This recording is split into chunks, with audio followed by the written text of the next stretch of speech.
ए कहना बा लेकिन बहरो भीतर ना जाएगो उजियार हो गया ना हे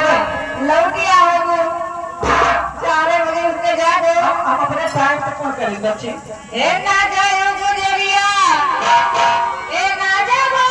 गुजरिया बहुत पानी मारे ना जाओ गुजरिया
हम बहुत जरोइया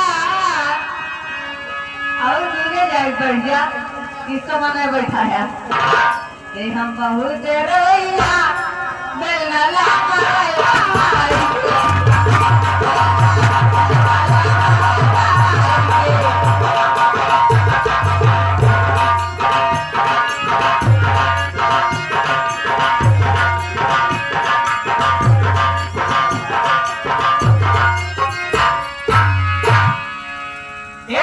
अब हम जाते हैं हमारा लागत कुछ गड़बड़ है अच्छा अब हमारे बातें छोड़ा भाई आओ देखा कहाँ होती है अच्छा बैठा बैठा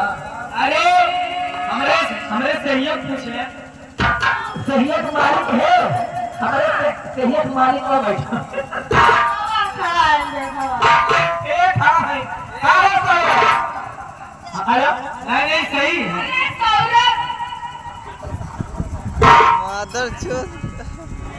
ये वाली चीज है अपने हिसाब से सब जैसे वैसे अच्छा झाखा ऐसी बात झाखा